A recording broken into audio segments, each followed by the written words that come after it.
Hello, and welcome to Read Scholars Live. I'm your host, Dr. Mary Fleming, and current president of Read Scholars. Today, I'm super excited to be joined by Miss Aurora Washington, who is a Ph.D. candidate at Brown University in biotechnology. Hello, how are you? I'm doing well. Thank you for having me. How are you? I'm well. I'm well. I'm excited to talk to you today about your journey and your podcast and a little bit more about your experience in academia. I usually just dive right in and have you tell me a little bit about, where you grew up. Why did you decide to go all the way to Brown? What made you pick your major and that type of thing? And we'll go from there. All right. So, yes, I'm Aurora. I am from Ruraville, Mississippi, the home of Mrs. Fannie Lou Hamer. So, it's very historic. And she is also my great aunt. So, it's like a lot of legacy and history there. And so, for most of my life, I went to Ruraville Central High, Ruraville Central Middle. And during my high school journey, I got accepted to the Mississippi School for Mathematics and Science. And so that kind of cultivated my passion for science a little bit and intrigued me in biology and just pretty much STEM in general. So I went to Tougaloo pre-med track. I thought I wanted to be a physician because I had a couple of shadowing experiences. I did one more shadowing experience where I got to rotate through the ER, what is it? Like where they keep the dementia patients. I think it's like the in-care behavior for like senior citizens. So I just got to rotate through a couple of different spaces in the ER, and I figured maybe medical medicine is not for me. And so I kept exploring different careers throughout my undergraduate journey as a Jackson Hart Study Scholar at Tougaloo, and I did my first kind of bench internship right before my senior year at Brown University in the Hoffman Chem lab, which is a tissue engineering lab. And I really enjoyed it. It was through the NASA Rhode Island Space Grant Program. And so I figured then like I really wanted to do bench research. And so I applied to graduate schools during my senior year. I got into a couple of graduate schools. They were schools that I was not really excited about, and they were, for the most part, like molecular biology, pharmacology programs. But I really wanted to work with the PI that I was working with. I enjoyed the relationship. I think that's really important. Like whoever you're working with, is your relationship is important. And so I got an opportunity to participate in a pilot post-bac program at Brown, which was hosted through the neuroscience department. And I was able to work with my current PI in that program. So I attended Brown as a post-bac scholar and then transitioned to biotech. And you asked why I chose biotechnology, because it is different. And so biotechnology is very interdisciplinary, and it was created for those purposes of being interdisciplinary within Brown Biomedical Sciences department. So I don't know if I said it, but I majored in biology when I was at Tougaloo. The lab that I was in, or that I am in, is a tissue engineering lab. So there's a large engineering component to it. And a lot of the students that join the lab are either neuroscience, because we engineer brain microtissues, cortical brain microtissues from rat pups. And I kind of work on human models as well. But if we want to get into that, I can dive more into it. Okay. And so I study biology, and most of the students that go into the lab are biomedical engineers or neuroscience students. So joining that lab as a biotechnology student gave me an opportunity to take classes, like the liberty of take classes at the liberty that I wished that would not fast track me to learn all about tissue engineering and biomedical engineering, those kind of things, but stay within my interest as well, because there's a lot of liberty in the biotech program. So that's how I got there. Okay, that is very fascinating. We probably could have a whole podcast and just talk about options in STEM, right? Because there's so many things to talk about and so many options. And you talked about your original path, and it was in medicine and thinking you wanted to be a physician, and you kind of went in a different direction. But I think we also have to remind ourselves that all of these things, all of these experiences that we have in life shapes us for who we are and where we're supposed to be. But also that so much of healthcare is outside of the four walls of the hospital and the clinic, right? So we need all of that support in other aspects of medicine and technology and biomedical engineering and biotechnology to help us all take care of patients for those of us who do one-on-one patient care. So we appreciate all of the things that you do. And you taught us, you started out at Tougaloo and now you're at Brown. As a person who went from an HBCU to a PWI, I went from Xavier to Vanderbilt, very different institutions for lots of reasons. So tell us a little bit about that transition and then take us into, how that influenced starting your podcast. Yes. So I transitioned, like you said, from Tougaloo to Brown. For the most part, it was kind of a culture shock because like I said, I grew up in Ruleville, which is predominantly Black, went to Rural Central, predominantly Black, Tougaloo, HBCU. And so transitioning into a space where I wasn't seeing as many Black faculty members, Black peers, it was a little bit challenging because I started to deal with a lot more microaggressions. And to be frank, I just wasn't used to dealing with microaggressions in that way. And my first real encounter with them came when I started interviewing for graduate schools, and just some of the experiences that I had were really shocking to me, and that played a role into where I decided to go to school as well. And so I, joined this lab. For the most part, the interpersonal relationships are good, but sometimes, you are interacting with people who may not have grown up where they had to think about the sensitivity of other minority groups.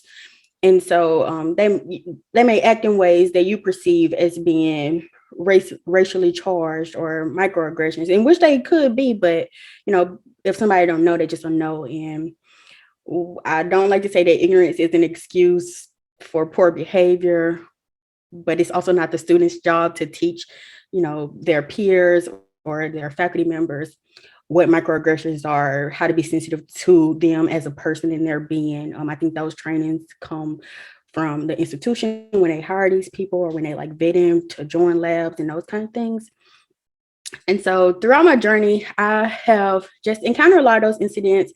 I talked to my peers, a lot of the Black students that I meet either at Brown or at symposiums, conferences. My friends from undergrad, a lot of them went into higher education, receiving higher degrees, where there's medical degrees, optometry, vet, all those things. And they transitioned from an HBCU to a PWI as well. And I just found it so weird, that no matter where we went, not all in academia in the same way or in the same departments in academia, their experiences were shared. And I was like, that's not right. That's not fair. The ways that we have to navigate difficult conversations with our bosses, our peers, our higher ed administrators, our white counterparts don't have to do that. And it takes out a lot of time and mental space that we should be putting towards our degree and, developing ourselves for a career. Our white counterparts don't have to do that. And so I was just, sitting in my house one day and thinking, how do I give back in a way to better prepare students of color to enter these spaces? Because I felt like I entered it kind of blindly, not knowing that this would be my experience and not having a lot of resources or help when I was oh, this happened. How do I deal with this? So for a long time, it was just me kind of trying to suck it up, suck it up, suck it up. And eventually I found people that was like, oh, let's have this conversation. Let's have a workshop. Let's do this, maybe approach it in this way. But I just don't think it's fair for each student that come to have to do that same thing, because that takes a lot of time. And so I decided to create Voice in Black Experiences with the purposes of um, Black students and other students to share their experiences in academia, in medicine, and just the other careers that Black professionals go into. But I started off with academia and medicine. And I'll tell you, I chose to start off with academia because I feel like the academy prepares you for every career that you go into. So as a professional, all your training starts there. And when you start off in a space like academia, you get to influence the perception of course, the students, but if higher ed administrators paying attention, maybe it'll change their perception and like how they want to interact with students. If faculty members are paying attention, maybe it'll change their perspective as well, and also staff members. So it's a space where you can influence a lot of people. It'll prepare the next generation of professionals to be better prepared to deal with diversity issues and like more diverse staffs, and be sensitive to everybody's, background and culture, or maybe just be more aware too. So I created a platform. I reached out to just a couple of students that I know that's either getting like masters or PhDs. They are not all in STEM. It ranges medicine, STEM, theology, literature, I guess humanities, all across the board. So yeah. And so, thinking about this conversation with you now, and I might be like a year or two older than you, just a couple. And, now we have such better language to talk about it, even that we can say the word microaggressions and people know what it means. For me, being a student, to your point, like these things were happening and I didn't have the vocabulary to really understand them sometimes in real time. But you felt them, right? And you're walking around with this weight and you don't really understand where it's coming from.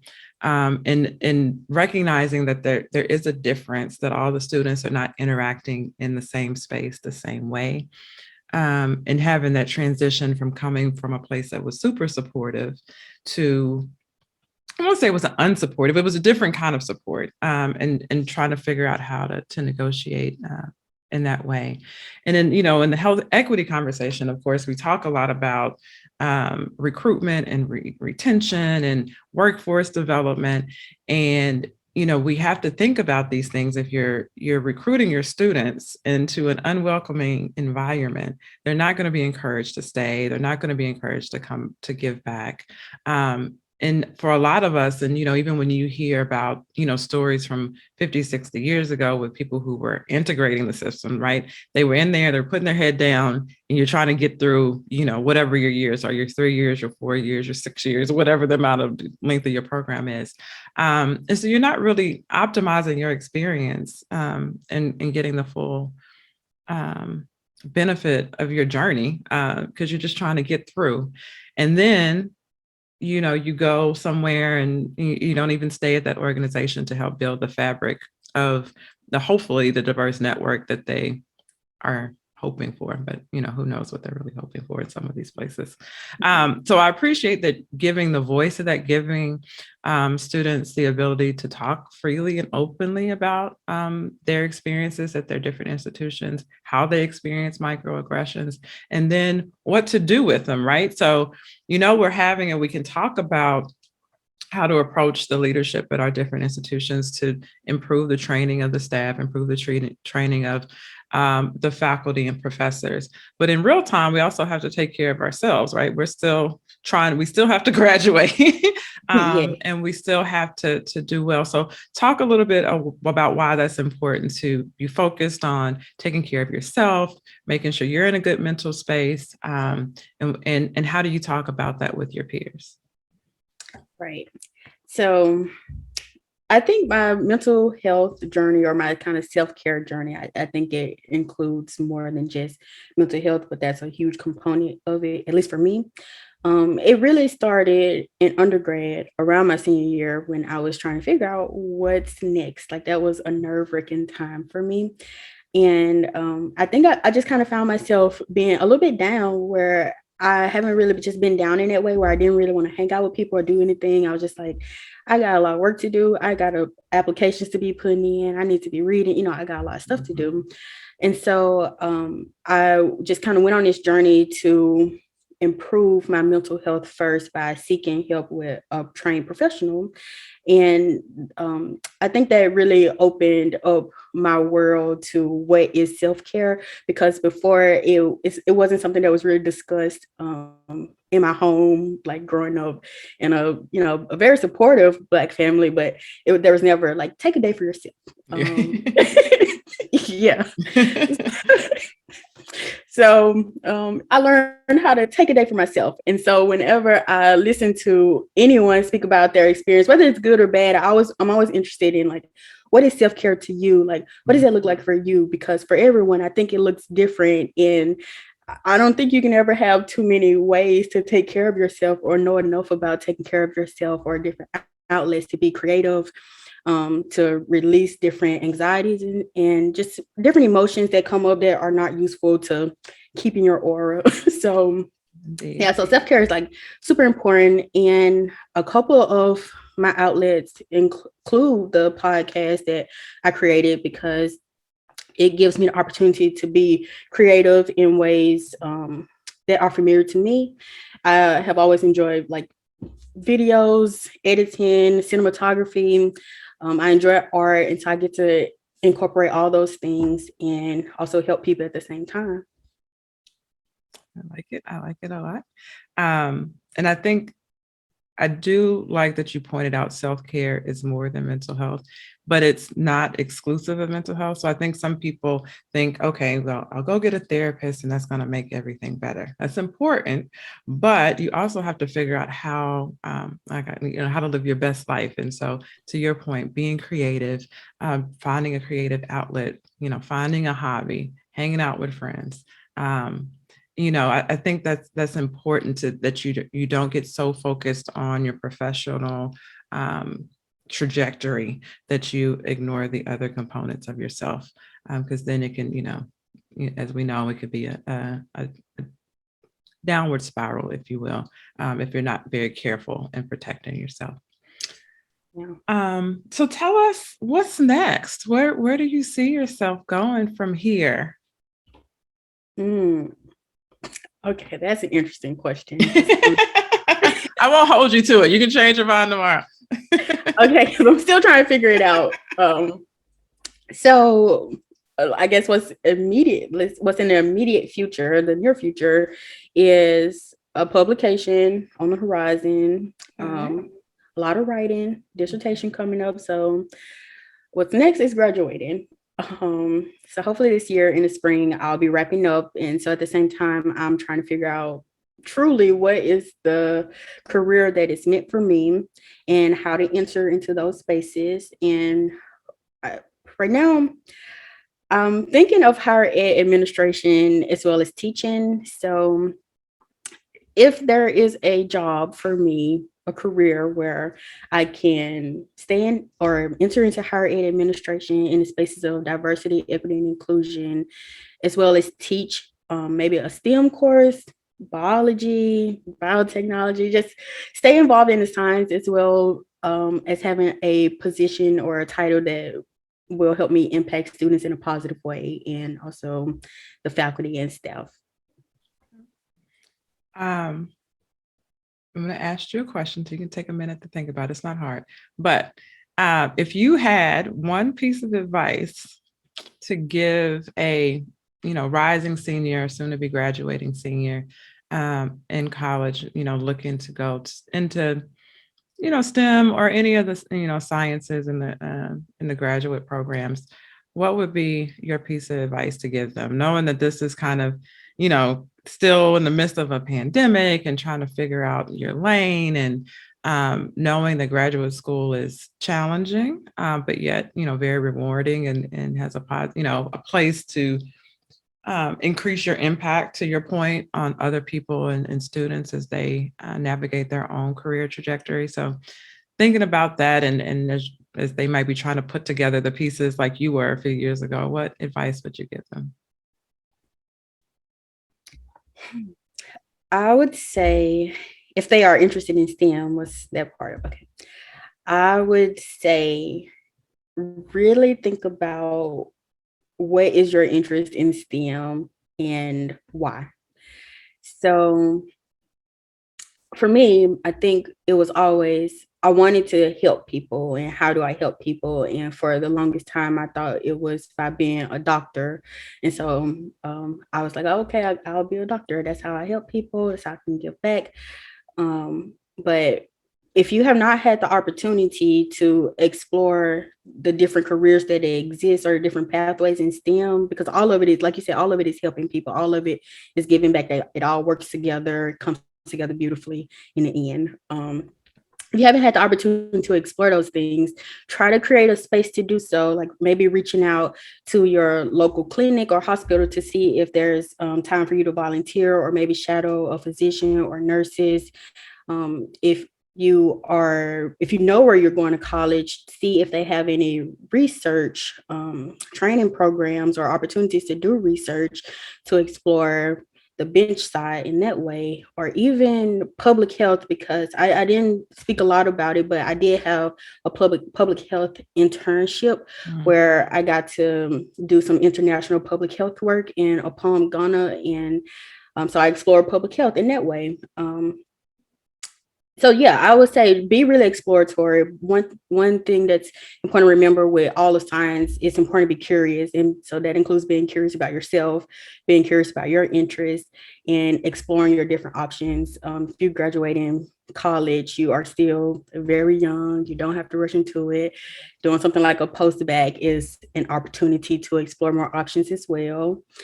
And yeah, whatever you decide to do, just give it your 110%. I like that. We talk a lot about our why.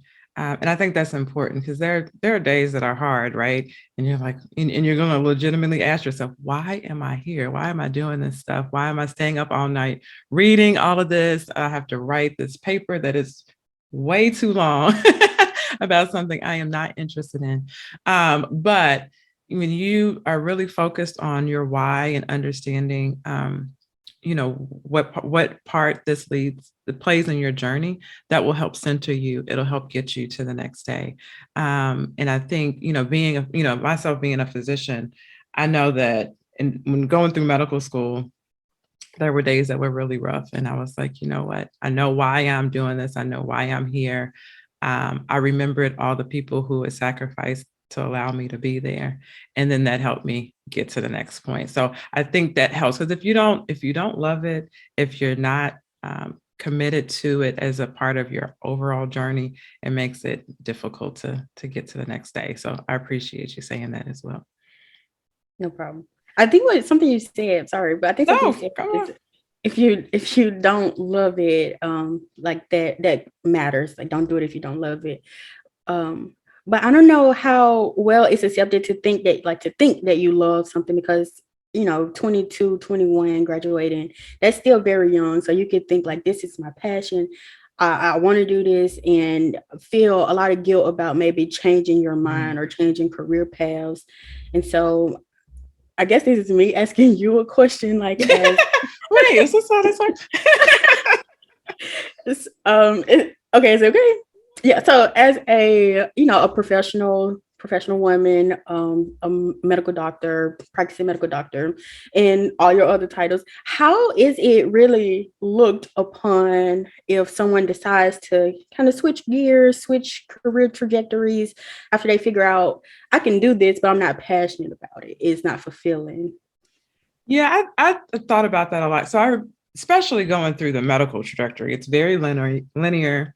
It's very encouraging when you pick you pick medicine, right? Then you pick your residency or your specialty, and then that's where you go, then you get a job, and then you practice in it for 35, 40 years, and then you retire, right? That's the path.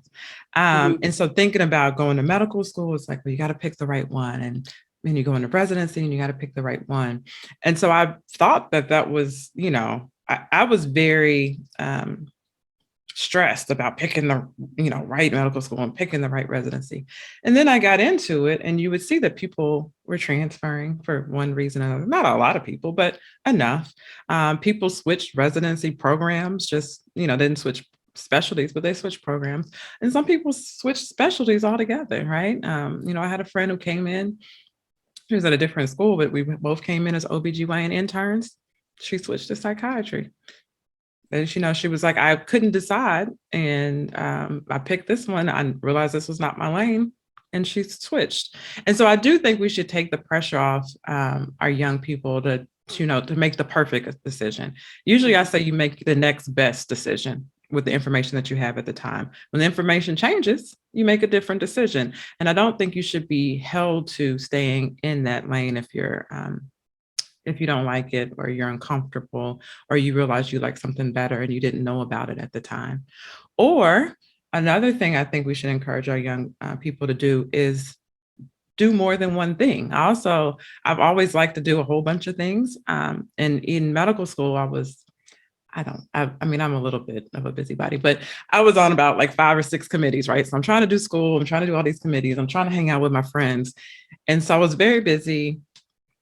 But I enjoyed it. I mean, that's what gave me my energy. That's what helped me get through the day. I went to school, and I knew I might be going to happy hour with my friends after I got done. So that gave me motivation to get all my work done so that I could go hang out with my friends. So that made sense for me.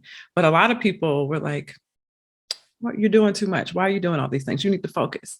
But if I had done that, I wouldn't have been able to make it through, right?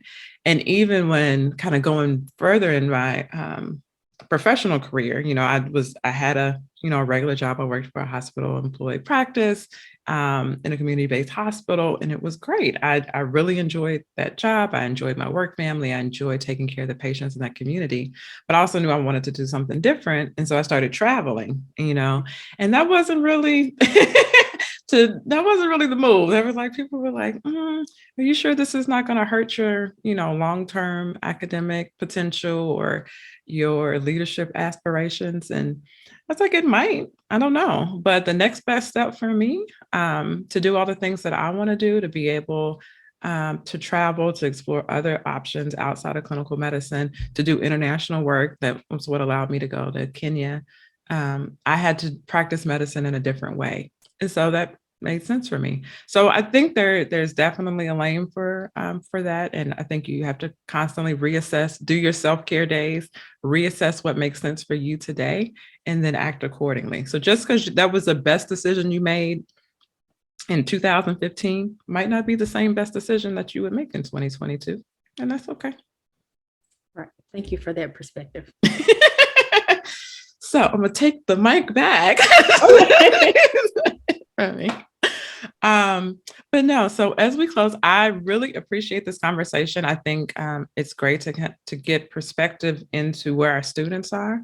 And I think it is important to know what your experiences are in training, because that is how you are going to go and interact with future students and become faculty and leadership and set the course to make it better for those who come behind you. So I really appreciate that. I appreciate your vulnerability. That takes a lot, and that's very important so that other people can see themselves in you and be encouraged and inspired to be their best self. So I really appreciate that as well. So with that, before we close, tell people where to find you. What's your social media? What's your website? All of that. All right. So you can find me and everything about my podcast on Instagram. Is at Voice and Black Experiences, all lowercase, all together. You can look on the website at voiceandblackexperiences.com, and you can find all my social medias, all my tags, my LinkedIn, anything that you're looking for at voiceandblackexperiences.com. Perfect. And we'll put the links in the bio as well. So with that, thank you, ma'am. I appreciate your time. I look forward to following with you on your journey and seeing what's next. All right. Thank you.